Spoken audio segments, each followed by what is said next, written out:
अहीरवाल की धरती से नई पार्टी बनाने के बड़े संकेत मिले हैं। चौटाला परिवार फिर बनाएगा नई पार्टी।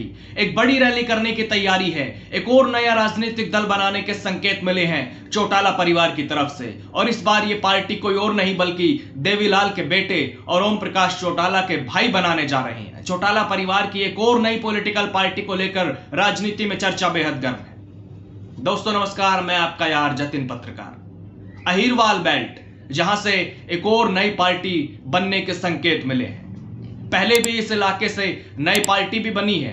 नई पार्टियां बनाने वाले रैली भी करते रहे हैं अहीरवाल में पैर जमाने के लिए। और इसी तरह एक बार फिर अहीरवाल बेल्ट में आकर एक बड़े नेता ने नई पार्टी बनाने के संकेत दिए हैं। दरअसल देवीलाल परिवार की कई पीढ़ियां राज कर चुके हरियाणा में। आज भी राजनीति में वो एक्टिव है और काफी बड़ा नाम है। हरियाणा की पॉलिटिक्स में चौटाला फैमिली टॉप परिवारों में है। हालांकि परिवार में फूट भी काफी पहले पड़ चुकी है, लेकिन अब चौटाला परिवार एक और नई पार्टी बनाने की तैयारी में है। यानी हरियाणा में एक और नया राजनीतिक दल जन्म ले सकता है। और इस बार ये नया दल बनाने के संकेत दिए हैं पूर्व डिप्टी पीएम चौधरी देवीलाल के बेटे और पूर्व सीएम ओम प्रकाश चौटाला के भाई रणजीत चौटाला ने। नारनौल में आए थे रणजीत चौटाला। उन्होंने खुद नई पार्टी बनाने के संकेत दिए और कहा कि चुनाव में अभी 4 साल बचे हैं। ऐसे में इन 4 सालों में घर बैठने से फायदा नहीं है, हमें फील्ड में उतरना होगा। खाली बैठने से क्या फायदा। नब्ज टटोली जाएगी लोगों की, कार्यकर्ताओं का जोश देखा जाएगा, मुलाकात की जाएगी। और इसलिए वो खुद प्रदेश के सभी जिलों का दौरा कर रहे हैं। और महेंद्रगढ़ में उनका 5वां जिला है, जहां वो नारनौल पहुंचे और अपने समर्थकों से मिले। यानी अब तक 5 जिलों का दौरा कर चुके हैं। जी, हमारे जो वर्कर है टीम है उसको इकट्ठी कर रहा हूँ, सबसे मिलना जुलना रख रहे हैं, सबके सलाह ले रहे हैं। अब जैसे रेस्ट हाउस जाएंगे सबसे सुनेंगे। सब अल्टीमेटली तो पब्लिक ने तय करना होता है और उनसे सलाह कर रहे हैं। अभी 4 साल पड़े हैं, आगे बहुत लंबा समय, बहुत सब कुछ होगा। देखते हैं कि वर्कर की क्या सलाह, वो फैसला करेंगे। चुनाव तक मैं लोकसभा तक बीजेपी में था, फिर मैं इंडिपेंडेंट लड़ दिया। तो अभी तय करना है कि क्या करना है। कोई नई पार्टी बनाने का है? अभी कुछ नहीं कहते, अभी सब कुछ तय यहाँ रखेंगे, जब खोलने होंगे तब खोलेंगे। अभी तो लोगों से मिल रहा हूँ, लोगों से फीडबैक ले रहा हूँ। उन्होंने लोगों से कहा कि वो एक बड़ी रैली के लिए तैयार रहें। हिसार या फिर जो कोई भी जगह सही रहेगी वहां पर रैली की जाएगी। उन्होंने कहा कि वो सभी वर्कर्स को इकट्ठा कर रहे हैं, वर्कर्स की सलाह ले रहे हैं। देखते हैं कि वर्कर क्या करेंगे। अभी 4 साल पड़े हैं, बहुत लंबा समय है।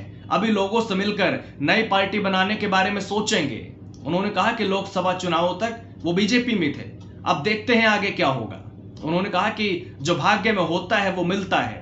मनोहर लाल खट्टर सीएम बन गए, मगर सीएम बनने के लिए घूम रहे थे रामविलास शर्मा। उन्होंने कहा कि चुनावों के समय में कांग्रेस की बहुत हवा थी कि प्रदेश में कांग्रेस की सरकार बनेगी, मगर वो हवा नहीं रही और प्रदेश में फिर से बीजेपी की सरकार बन गई। उन्होंने कहा कि सभी लोगों का दिन और समय होता है। आज देश में मोदी का समय है, पहले नेहरू, राजीव और चौधरी देवीलाल का समय था। उन्होंने ये भी कहा कि ये समय कब बदल जाए इसका कुछ नहीं पता, इसलिए हमें मैदान में डटे रहना चाहिए। उन्होंने कहा कि पूर्व में वो निर्दलीय चुनाव जीत कर आए और बीजेपी सरकार को समर्थन देकर मंत्री बने। मंत्री रहते हुए उन्होंने अनेक ऐसे कार्य करवाए जिससे लोगों का भला हो सके। बिजली मंत्री रहते हुए अनेक योजनाओं पर काम किया, मगर अब इन योजनाओं पर काम नहीं हो रहा। देखिए, रणजीत चौटाला लोकदल से चुनाव लड़ चुके, कांग्रेस से लड़ चुके, निर्दलीय चुनाव लड़ चुके, बीजेपी से भी लड़ चुके। अब वो अपनी खुद की पार्टी बनाने के लिए जमीन मजबूत करने में लगे हैं। वैसे तो 2019 विधानसभा चुनाव से पहले चौटाला परिवार ने एक और पार्टी बनाई थी।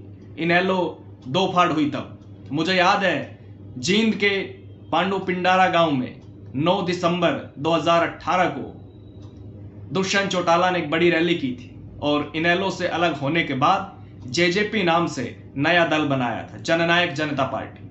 और 10 सीटें जीतकर सत्ता में सहयोगी दल बना, सरकार में बैठे, बीजेपी के साथ मिलकर गठबंधन की सरकार बनी। बीजेपी और जेजेपी और निर्दलियों का साथ लिया। और इसी तरह चुनाव में रणजीत चौटाला को कांग्रेस से टिकट नहीं मिला तो वो निर्दलीय लड़े और जीते भी और गठबंधन की सरकार में मंत्री भी बने। उसके बाद 2024 में बीजेपी ने उन्हें लोकसभा का चुनाव लड़ाया हिसार से, लेकिन वो हार गए और फिर 2024 के विधानसभा चुनाव में ही बीजेपी से टिकट कटा तो निर्दलीय लड़े, लेकिन फिर हार गए। इसलिए अब दशकों से राजनीति में एक्टिव रहने वाले रणजीत चौटाला अब प्रदेश भर में घूम रहे हैं और नब्ज टटोली जा रही है कार्यकर्ताओं की, लोगों की, और फिर विचार विमर्श किया जाएगा।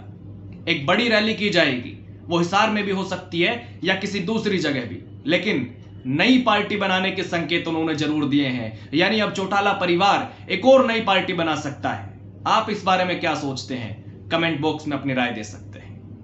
नमस्कार।